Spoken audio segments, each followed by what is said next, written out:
Good morning. Please take your seats. We'll be starting in just a minute. So if you would kindly take your seats. Thank you.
Good morning, everyone.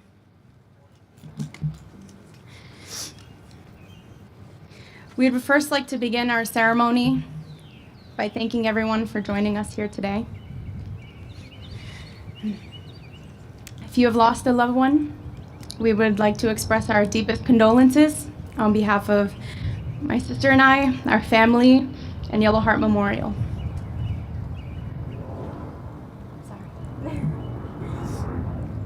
We would like to thank President Wu and the Queens College community and staff who encouraged us and supported us to allow this memorial on campus to celebrate our loved ones lost to COVID.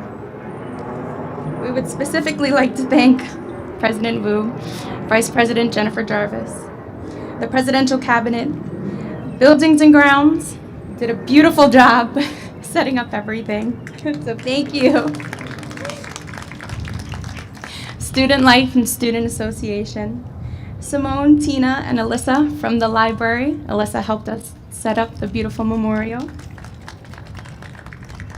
The Department of Events, Department of Communications and Marketing, the Department of External and Governmental Relations, Public Safety, the ITS team, the catering team, and especially Kayla Cotto, the Administrative Coordinator of Student Life, who has helped Danielle and I organize this event.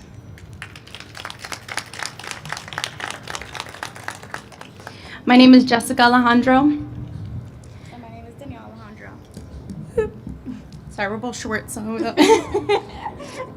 And we lost our grandfather, our papa, Joseph Anthony Selkowitz, to COVID on March 8th, 2021. Our papa spent a week and a half in the hospital sedated, battling COVID alone. Sorry. It's okay. It's okay. You want to start? You want to do? We'll try. Our papa spent a week and a half sedated in the hospital battling COVID alone. We were allowed only 10 minutes on FaceTime to speak to him so he can hear our voices, we can sing our favorite songs together, and uplift his spirits while he was in a medically induced coma. We spent those days praying for him, singing to him, reminiscing about good times and memories and the vacations and fishing trips we had to come. Our papa loved listening to Adele, his favorite artist, couldn't tell him otherwise. Sam Smith and Lady Gaga, in that order. He especially loved the song Paparazzi, and we used to laugh at the Papa Papa part. And we made sure to remind him just how bad of a singer he was. We could imagine his laughs and everything. Okay.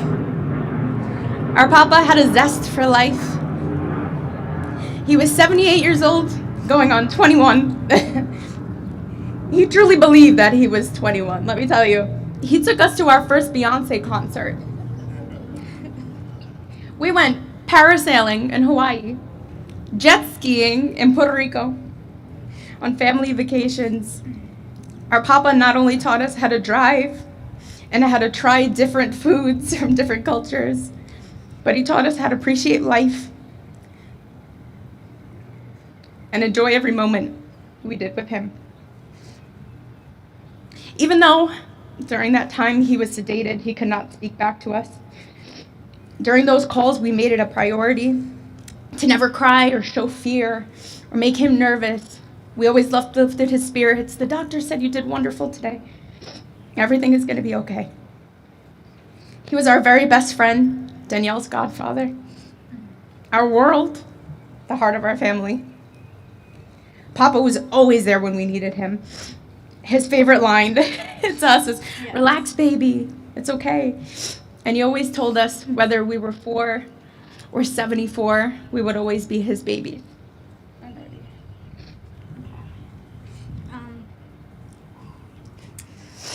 We grieved for Papa before he was even gone. We learned that this was called anticipatory grief because we all saw how these stories go all over the news. So we watched his battle with COVID slowly grow worse daily. You do the next part. My family and I, we decided to take the strength that Papa instilled in us.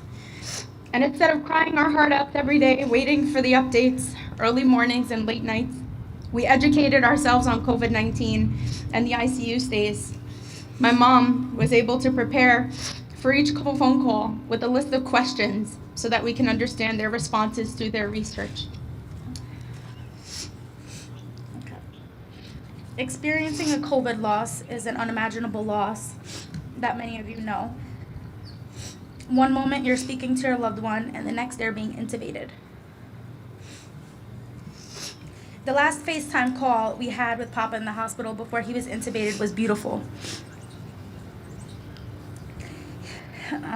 He sounded like himself, and we passed the phone around before the call ended, and we each said how much we loved him and that we would speak later, and he told us the same.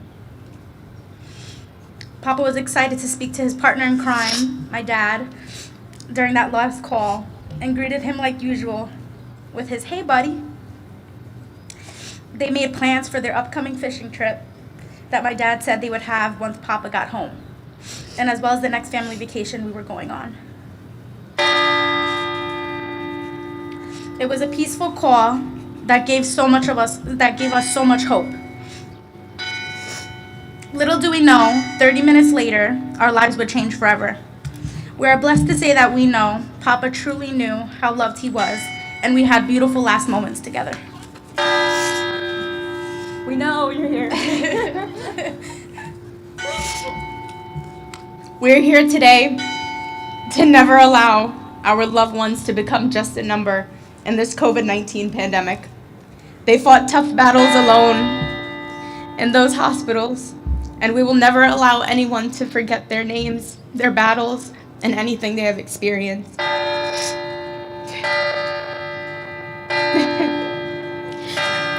That is him, I am telling you.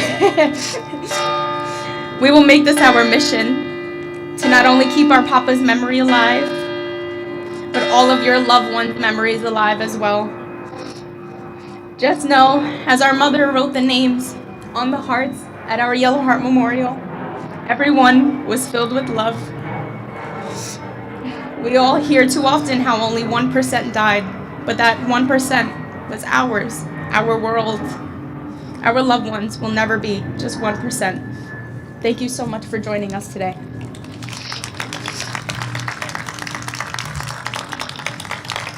I'd now like to introduce our Queens College President, President Wu.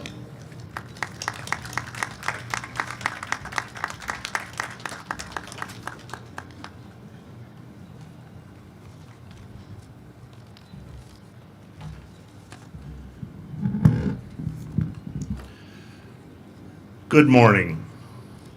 Thank you, one and all, for being here on this profound occasion.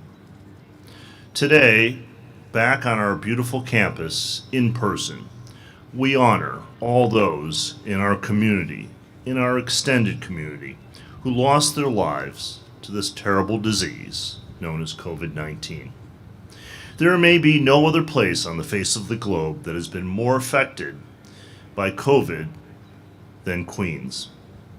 The world's borough was the center, the epicenter of the pandemic during its earliest stages, when we still didn't understand exactly what was happening. And there's no place that was harder hit in this great city of ours than in the neighborhood nearby, Corona.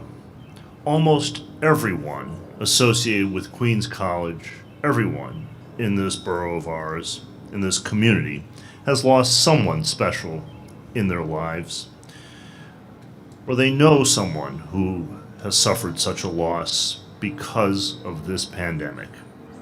I know that losing a loved one, it's always difficult, no matter what the cause. I hope, though, that today's ceremony here in person back on campus will be a source of healing, will offer a sense of closure, will give you the solace of being once again in the company of others. I want to thank all of our community leaders who have been gracious enough to join us.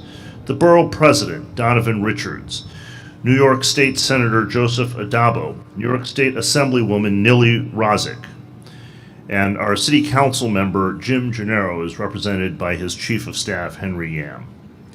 All of us here at Queens College are appreciative of the support that you've offered not only to us as an institution, but to all of the individuals who make up this community, and your presence here is so meaningful. We would not be here today, though, honoring the lives of these loved ones without the outstanding work, the dedication, the perseverance despite grief of two of our own Queens College students. You've heard from them, Danielle and Jessica, who lost their beloved grandfather, Joseph Anthony Salkowitz, on March 8th, 2021. I would like to offer them a round of applause. I know that's not quite the right gesture, but it's what we can do to express our gratitude. They took their grief and they turned it into action by organizing this Yellow Heart program. They host a weekly virtual COVID support group on campus, and they're working with Senator Adabo to have a Yellow Heart Memorial created in New York City. Thanks to your efforts, Queens College becomes the first institution of higher education, not only in the CUNY system, but in the entire state of New York and on the East Coast, the second in the nation to host this event, the Yellow Heart Memorial. We admire your commitment. I want to welcome the family of Joseph Brostek. They're all here with us today. Joe Brostek graduated in 1955 from Queens College and spent 22 years as Executive Director of Events and Alumni Affairs at Queens College. We missed him from the moment he retired, and we miss him all the more. After he finished working formally, he was still connected to Queens College. He and his wife Carol established the Carol and Joe Brostek Scholarship, presented annually to a graduating senior who's going on to graduate studies and who's demonstrated not only academic excellence, but also campus leadership. Sadly, in March 2020, early on, Joe Brostek passed away from COVID-19. I offer the deepest sympathies to the Brostek family. I want to take a moment to recognize Queens College student Elizabeth Duran. She's here with us as well. Tragically, she lost both of her parents to COVID-19. We're thinking of you and your family. You will be today, as always, in our thoughts and prayers. We host our Yellow Heart Memorial Service in honor of people such as Joe Brostek, Elizabeth's parents, Gloria E. and Michael C. Kelly, who fell victim. A yellow heart has become the international symbol for COVID-19 loss. The names of those lost are memorialized on a yellow heart placed within our Benjamin Rosenthal Library.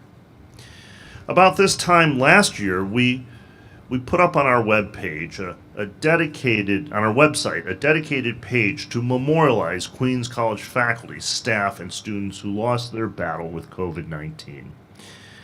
If you would like the names of anyone who is an employee here or a student here or an alumnus placed on that page, please do reach out to us. We want to make sure each and every name is there, that each and every person is remembered as a member of this community.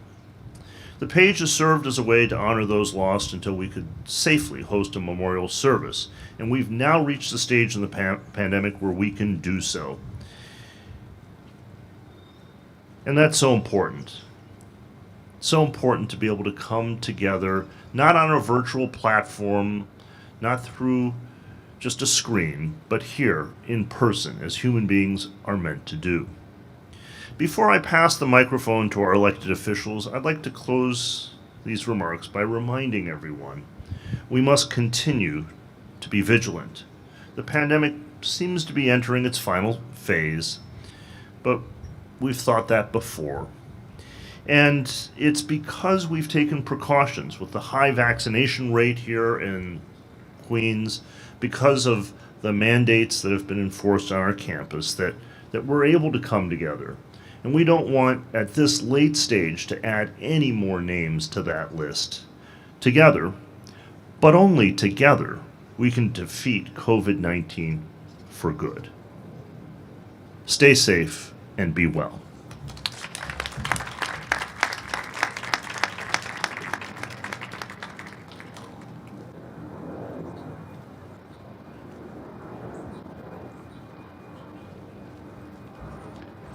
I would now like to introduce Queensborough President Donovan Richards.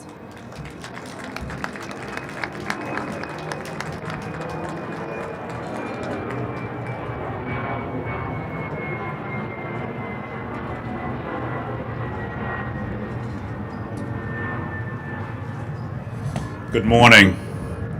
Thank you all for being here. Let me start off by thanking your college president, Frank Wu, who has been such a steadfast leader for our borough and a leader who's been called for this time. Also want to thank the Queens College and the Yellow Hearts Foundation for their hard work in organizing this important event, especially once again to the Yellow Hearts Memorial founder, Rosie Davis, thank you. And to both Jessica and Danielle, thank you. Thank you for turning your pain into purpose. Thank you. God bless you. Today we remember our loved ones who went on home because of this pandemic. We remember our sheroes and heroes in our healthcare facilities, many of our nurses and doctors who, while there were those who had the privilege of being able to stay home, they showed up each and every day to make sure that our families could get through a really rough time, whether it was being on FaceTime or Zoom. I remember a good friend of mine's, Priscilla Carroll, who we lost at Elmhurst Hospital. She was a nurse who also put her life on the line. COVID-19 deaths are more than just a number. They are our parents, our spouses, grandparents, siblings, children, workers, friends, and neighbors. As we know, Queens was the epicenter of the epicenter. In the past 2 years, we lost over 900,000 people nationwide due to COVID-19, with about 8,200 of them from Queens, the second most of any borough. But even as we look past and we remember them, we remember those we lost, as we move into this future, we recommit ourselves to ensuring that the disparities that caused us to see these lives lost are addressed. Many of the things such as disparities around housing and food insecurity, Queens losing nearly a dozen hospitals cannot stand. Last year we put close to $14 million into our healthcare institutions. I want to thank our state partners who just passed the budget. We're going to see a lot more investment in healthcare institutions across this borough, but this was a question of ensuring that we address those disparities so we're never back here again, and we say never again. Out of this tragedy, as President Wu said, we must continue to show our resiliency, and that means each and every one of us doing our job to make sure we're protecting our borough. I am proud to say, because of the work of individuals across this campus and many organizations and elected officials who pulled together through this pandemic, Queens was the first county to hit 1 million vaccinations in the state.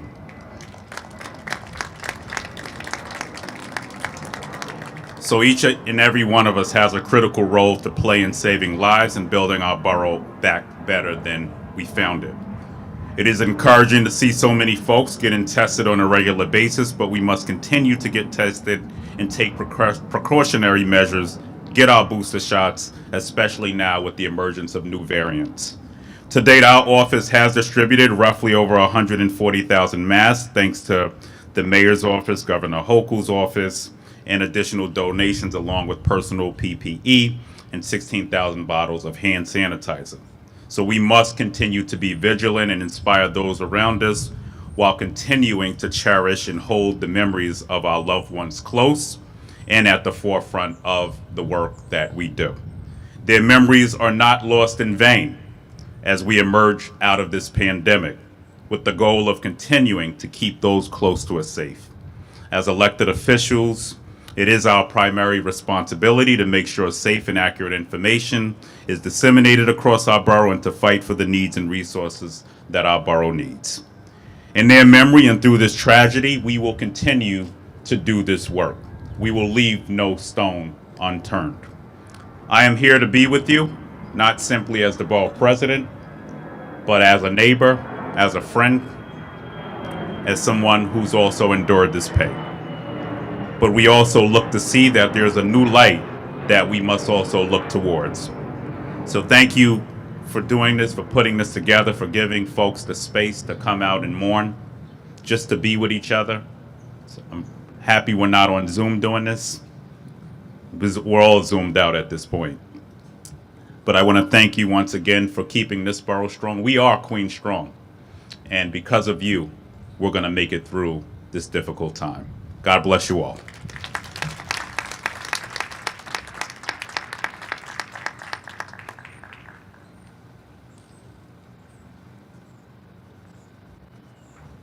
Our next speaker is a dear friend to the Alejandro family, New York State Senator Joseph P. Adabo, Jr.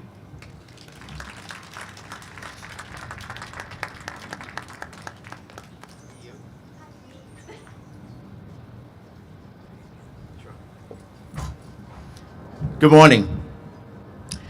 It is an honor to be here, and I first want to thank President Wu and Queens College and the Office of Student Development for allowing me to be here and for the invite.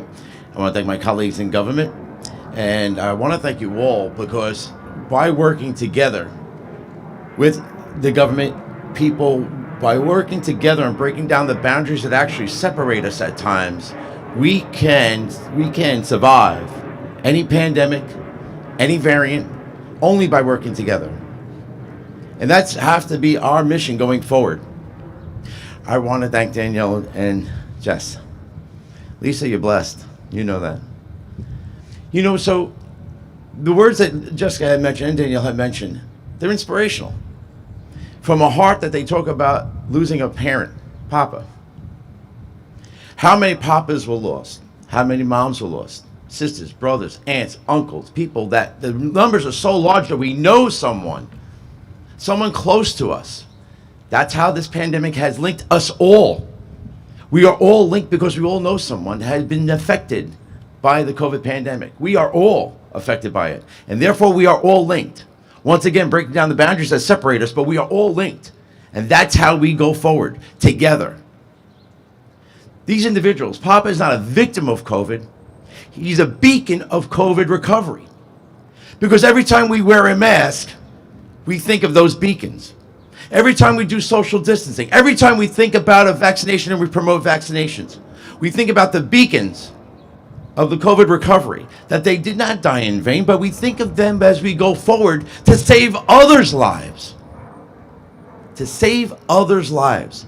Every time we take a step together and reminded of a variant or what we need to do as a people, as a government, to make sure the safety of others are protected, those individuals like Papa are beacons because they are remembered. Not only that they're lost, but that what we're doing in their name, in their honor, to save others. Thank you.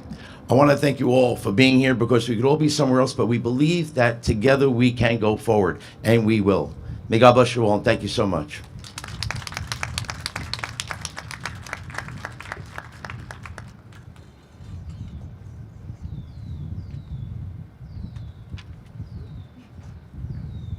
Our next speaker is our New York State Assemblywoman, Nili Rozek.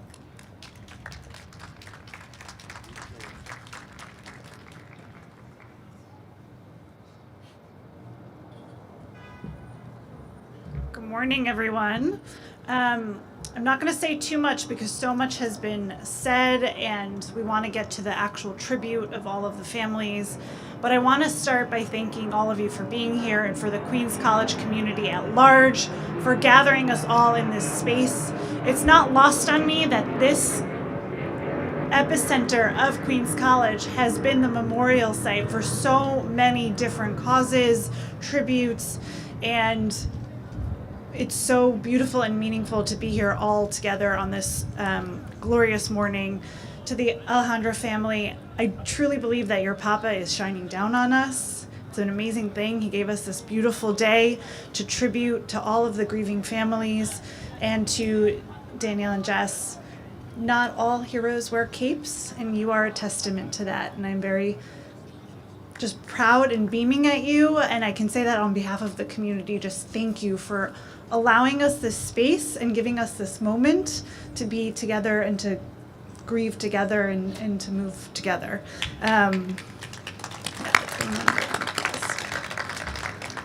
We've all seen immeasurable loss in this borough, and to families and friendships that will last a lifetime. So many of us lost these moments, the time, the energy, and I know that though we're just physically gathering here today, I know that forever we will have this moment and these memories and this time. So thank you so much.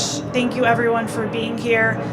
In my community, in my culture, we always say, may their memory be for a blessing. And I hope that Papa's feeling that blessing right now. Thank you.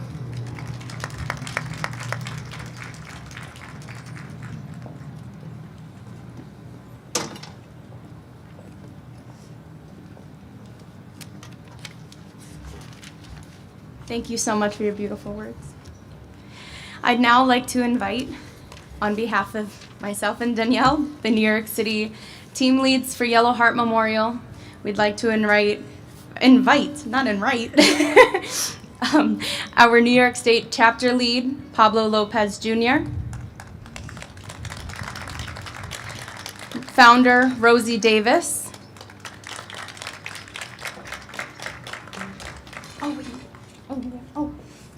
sorry.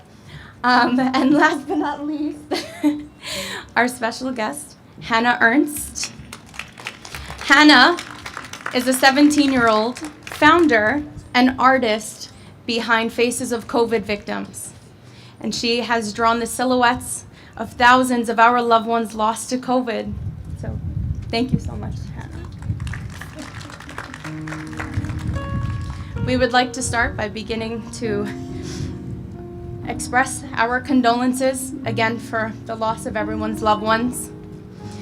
We will now be reading the names of our loved ones that have been displayed at our Yellow Heart Memorial, starting with the Queens College faculty who have been lost.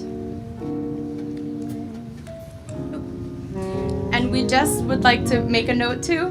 We'd apologize if we pronounce anyone's names wrong. If you are here and we pronounce your loved one's names wrong, we invite you to please stand and correct us. Thank you. Peter Broncasio, Marianne Cooper, Lawrence Eisman, Kalma Shapiro,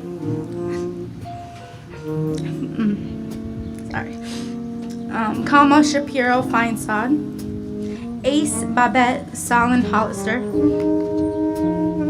You okay? Sorry. Elliot Mendelson, Johnson Singh, Queens College staff, Joseph R. Rosick, who is also an alumni, William Helmrich, Dolores Laurer, Queens College alumni, Robert L. Engs, Louis Bedonini, Robert D. Bowen, Virginia C.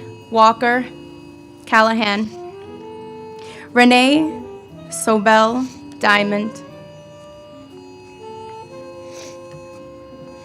I hope everything's okay.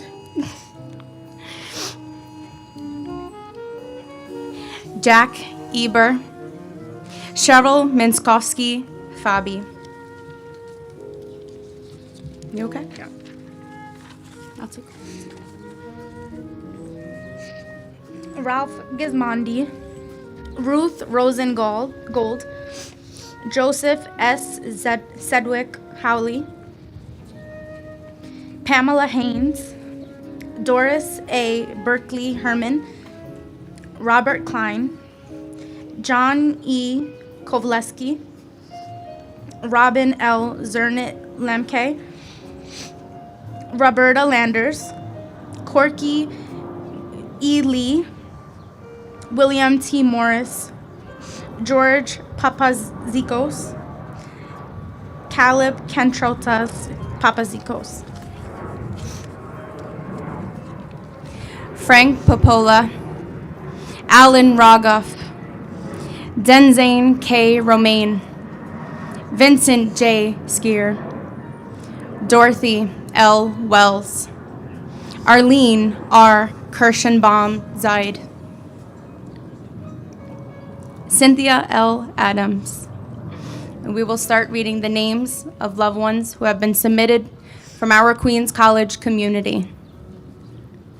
Massino Albano, Apido Espiros, Oreen Baker, Pasaram Badair, Celia Baldeo, Diane Barlick, Anne Bowen, Eric Jacob Bowen, Mary Brunharbor, Alfredo Bonilla Cano, Maria Eugenia Carrera, Rosa Delia Carrera, Alexander Garasanza, Shujar Reza Chowdhury,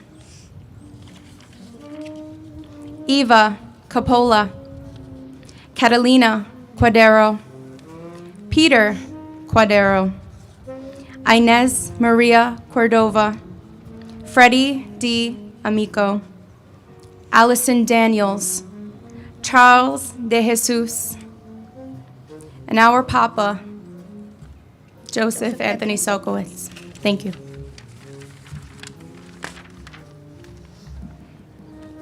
Alois Fade, Ching Wan Fei, Erwin Feldman, Rosa Fiaco, Lenin Fierro, Evelyn Fleischer, Lamont General, Juan Francisco Gutierrez, Jaime Hurberto, Alan Hurtado, Rodrigo Isurieta, Theodore Jones Sr., Sophie Cacavas, Gloria E. Kelly, Michael C. Kelly, Lou A. Cavaris, John Lambert, Carmen Lestigue, Dolores Lower, Mary Rotolo Lanskin, Sarida Endoli, Edgar Lunar, Peter Marcelo, Deacon Carlos Alberto Martinez, James McGuire, Renee McLean, James Marmoli, Huama Malit Moham, Gerardo Morel, Olivia de Morin, and my mom, Marilu Lopez Santiago.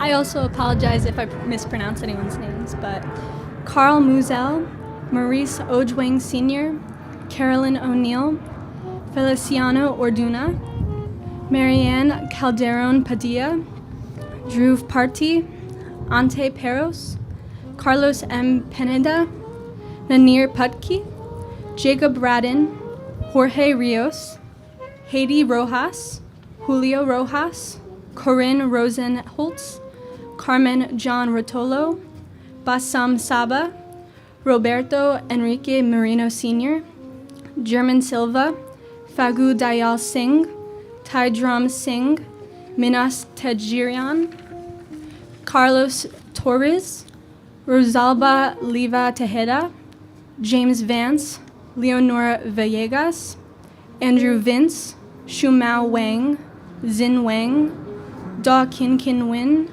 Mary Castro, and my grandpa Cal Schoenfeld. Thank you. Hello, my name is Rosie Davis. I'm the founder of Yellow Heart Memorial.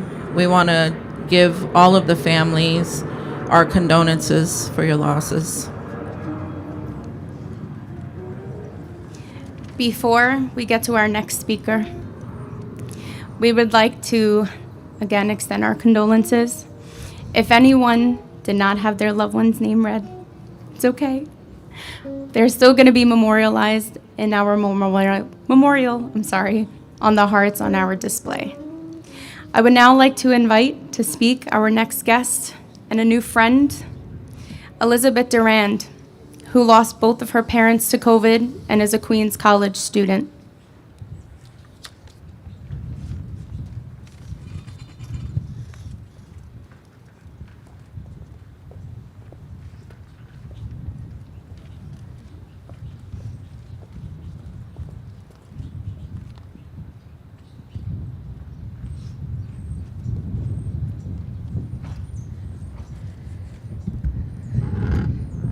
Good morning, everyone. First, I want to say thank you to Jess and Danielle for making this possible. Also to President Wu and Queens College for giving us this space to mourn our loved ones. So I'll begin by sharing a little bit about my parents. My parents were married for 20 years. By fortune, I gained a father. He was my stepfather. I have nothing but wonderful and beautiful memories of my parents. I lost my mother on my birthday, January 20th, 2021. We were supposed to celebrate my big 40 and my mother's big 60th birthday. We clinged on, hoping that perhaps Dad would stay with us, but Dad decided to leave once he saw Mom left. I feel that maybe Mom came into his dream and told him, "Hey, Dad, I left for heaven." So Dad departed on January 22nd, 2021. It has been a devastating loss for my family, our friends. It was dealing with an overload of emotions. It was a roller coaster ride. Some days were good, some days were bad. I didn't think I was going to be able to keep up. When I received the news that I had been accepted as a transfer honor student from Queensborough College, I couldn't believe it. My mother had just been intubated, and so had my dad. So I felt like it was a sign from both of them to continue with my educational studies. I had taken a pause from my studies after I received my associates because I have a child with autism and felt that he needed me then, although he still does too, but decided to continue to pursue my dream of my educational journey. I contemplated withdrawing classes and remembered my mother's words to never give up despite the challenges that we face in life. I believe they have both been pushing me along this whole time. I am very proud of the accomplishments I've made despite the loss of my biggest backbone.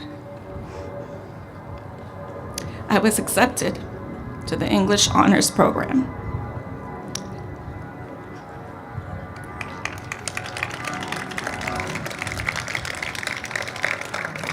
I will be graduating with a bachelor's in English, fall 2022, and a minor in honor in the humanities.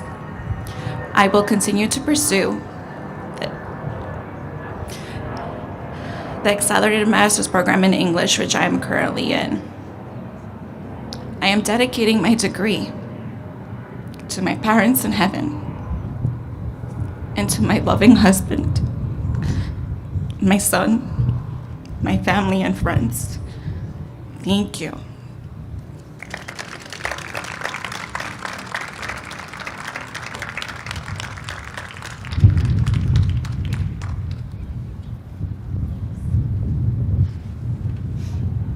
We now have the pleasure of inviting the family of Joseph Brostek to please come up and speak.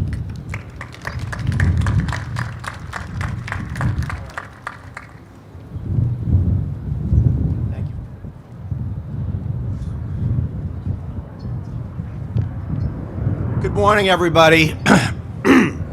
My name is Jerry Brostek, and on behalf of myself and my sisters, I'd like to thank Queens College, Jessica and Danielle, and Rosie Davis for inviting us to today's remembrance of COVID victims, including my dad, Joseph Brostek.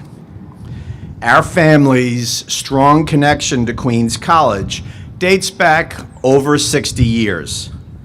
My dad attended Queens College, class of 1955, and it was at QC where he met my mom, class of 54.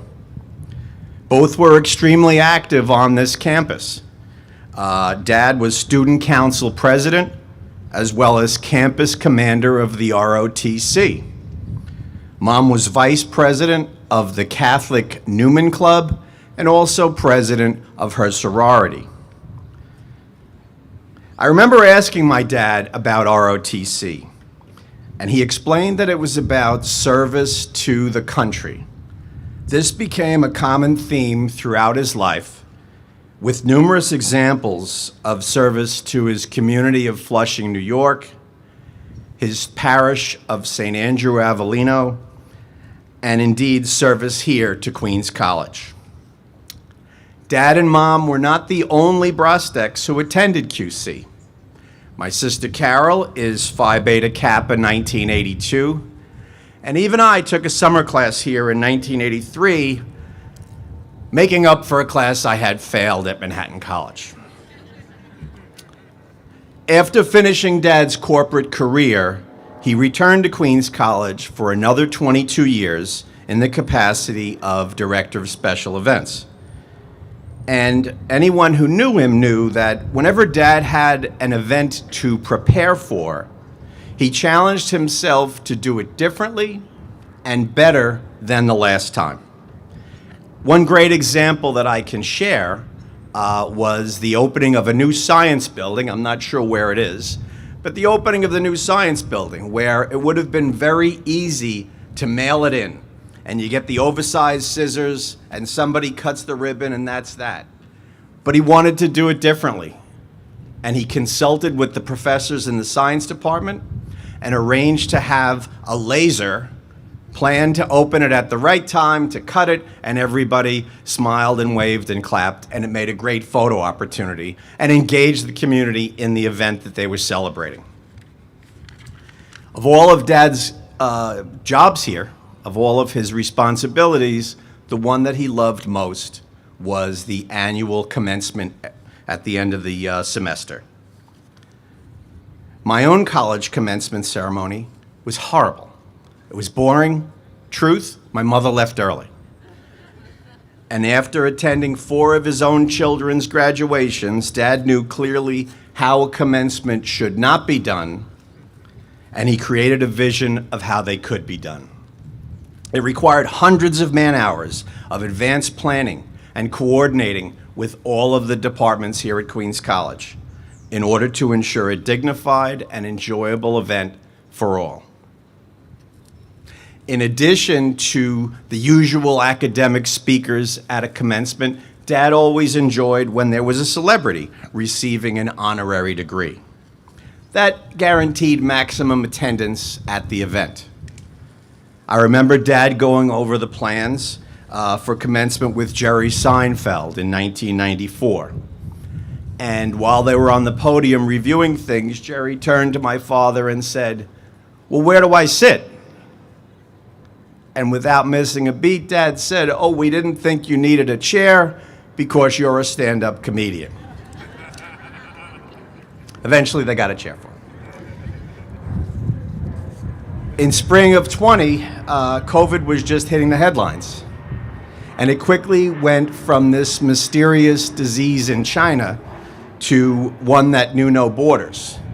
And it became personal when Dad fell ill and was hospitalized. After Dad was admitted, we were not allowed to visit him. And it was painful to imagine him scared, alone, and sick in the hospital. Luckily, he brought his cell phone and was texting with us constantly. A cousin of ours, who will remain nameless, actually worked at the hospital where Dad was and broke about 100 rules by visiting him while he was sick. And that's something we'll never forget.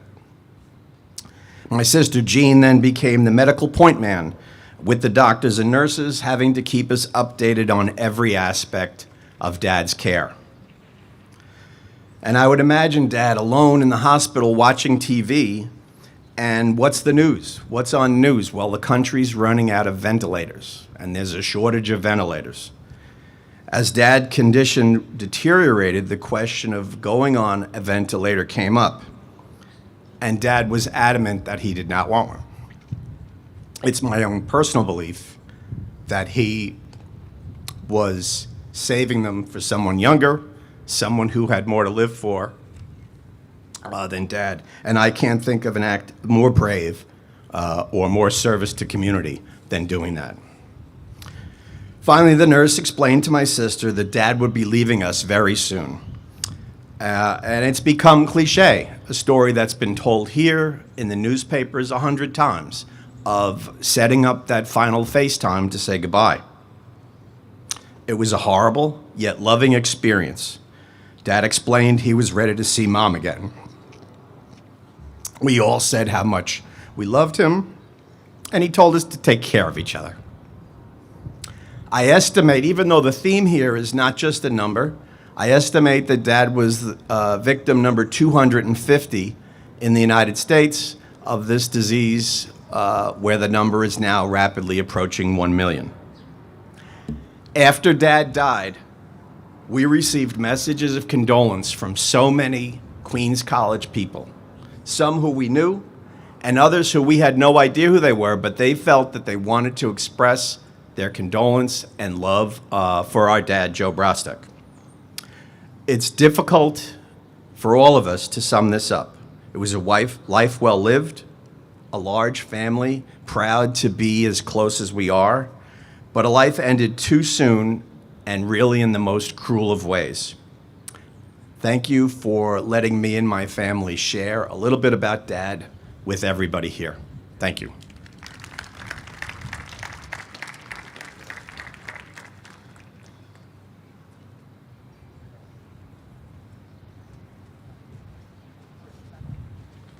Before we get to our closing remarks by our Yellow Heart Memorial founder, Rosie Davis, can we take a moment to give a round of applause for the beautiful music that's been done by our Aaron Copeland School of Music Jazz Ensemble?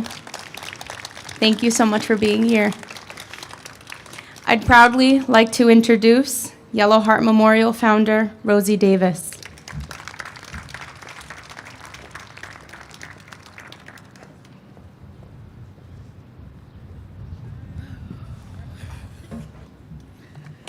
Hello, Queens College.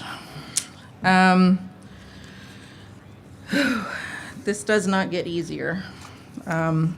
We have been doing this for over a year now. All right, here we go.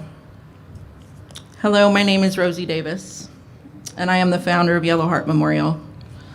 I lost my mother, Mary Castro, to COVID-19 on May 17, 2020. My mom was one of the 100 people that had passed away in Dallas County. It was very early on. She was in a nursing home when she contracted the virus. Not knowing that the virus had already infected her, me and my family went to go see my mom on Mother's Day. A piece of glass dividing us, keeping me from hugging, kissing, and just interacting with her.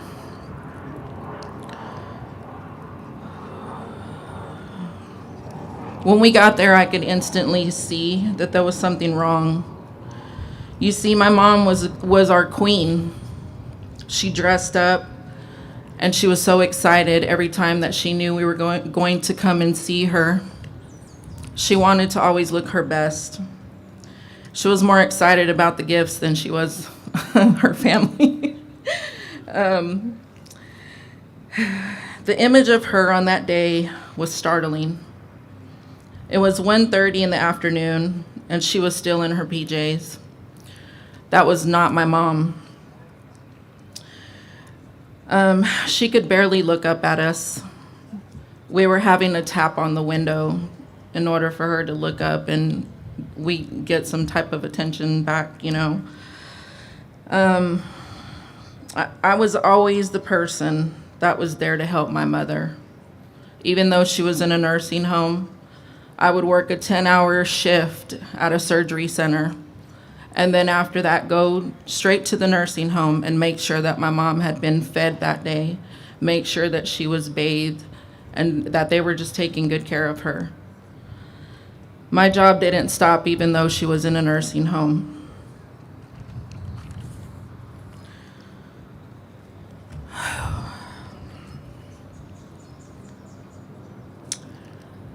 On May the 12th, I had to call 911. My mom stopped answering my phone calls. I could hear the nurses trying to wake her up, and all I heard was her moaning, and I knew that something was wrong. I begged the nursing home to please get my mom medical attention, but my plea fell on deaf ears, and so I ended up taking things into my own hands. I called 911. They came and picked up my mother, and she was transported to a local hospital. My mom was a DNR. For some of you that do not know what that is, that's a legal document stating that if anything happened to her, whether her heart stopped or anything else, they were not to revive her. So my mom was tested for COVID when she got to the hospital. And mind you, this was still early on, very early in the pandemic. Her COVID test was negative. But because she had symptoms, they admitted her to the COVID floor. 2 more tests, both negative. And every time I heard negative, I could breathe. My greatest fear was that my mom was going to come back positive.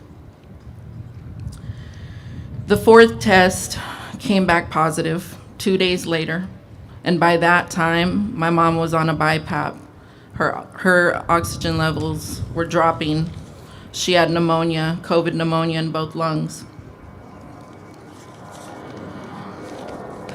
The doctor called me and asked me to consult with my mother just to make sure that she did not want to be put on a ventilator.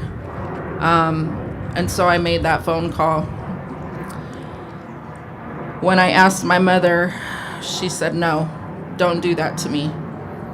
I don't want to suffer. I don't want to know what I'm going to be like after, if I survive. I don't want to know what I'm going to be like after I get off that ventilator." Me and my mom had a talk, which we had had plenty of these talks. My mom was a person that was not scared to speak about death or what type of celebration of life she wanted when her time came. But that last phone call, she asked me if I needed to say anything to her. I thanked her for being the strongest woman that I have ever known in my life. My mom was my mom and my dad. She was a single mother that put herself through nursing school to make sure that she could give us the best life. She thanked me for being the daughter that I have been to her. And the last words that my mom said to me, "When you get to heaven, we will look for each other." On May 17th, The doctors tried to give her convalescent plasma, but she did not make it. The phone call that I received at 4 o'clock was to let me know that my mom had passed away. There was no FaceTime.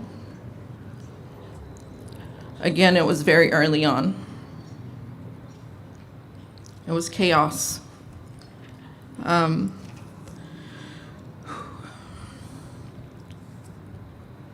had to find a way to honor her because there was nothing honorable about my mom's death at all. We had all decisions stripped away from us. My mom had already bought a plot, and again, we had these discussions, but because it was so early on, they did not give us the option. They made us cremate my mother.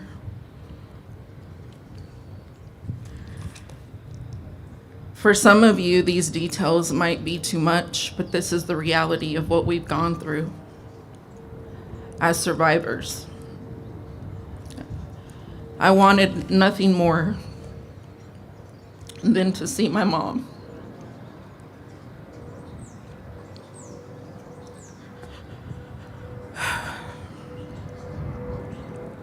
And to know that she was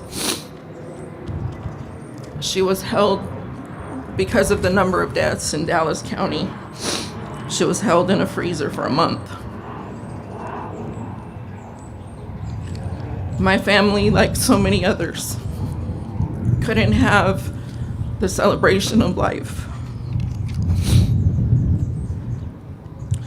that we deserved.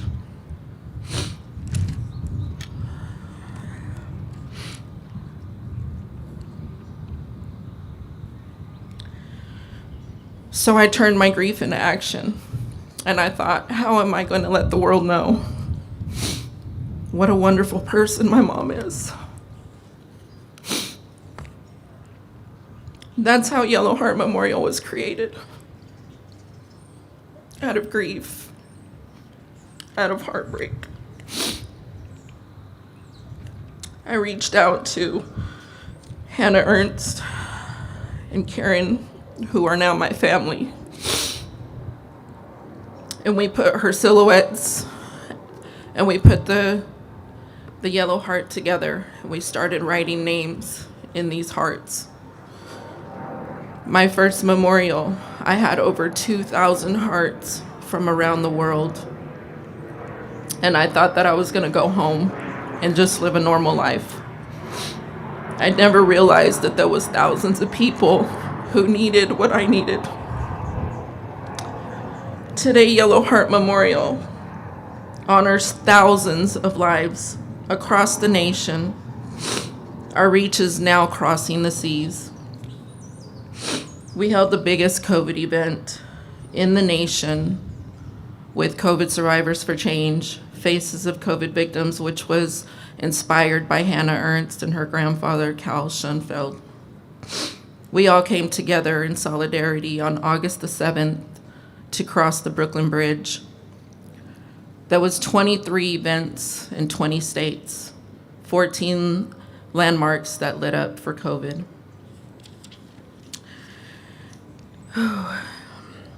At Christmas time, we delivered baskets to the COVID floor nurses to show our appreciation. They are the ones who were with our loved ones when we couldn't be.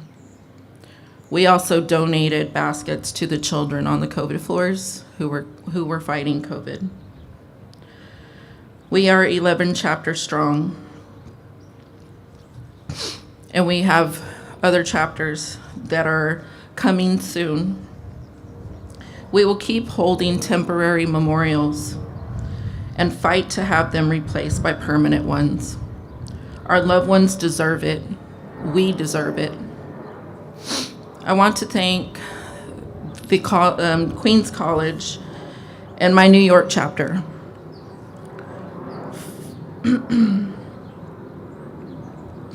The New York chapter team for honoring the lives that deserve to be honored. We are their voice. They are not just a number. As long as we breathe, their memory will live on. We are their legacy. Thank you. I want to, Yellow Heart Memorial has we have an award, and it's called the Golden Heart Award. People have to be nominated for this. So Jessica and Danielle Alejandro have been nominated and are going to receive the Golden Heart Award from Yellow Heart Memorial.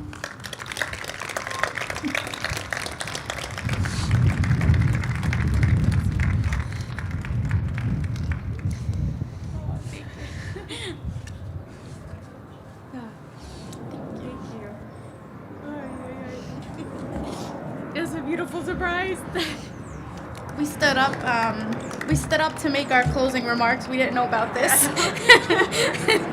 But thank you so much for doing this for us. We wanted to thank everyone once again for being here.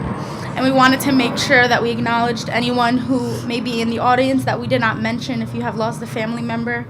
And if you did lose a family member and you just found out about the Yellow Heart Memorial, we want you guys to make sure you reach out to us so that we can I'm so sorry. Memorialize. Yeah, so that we can memorialize your family members as well.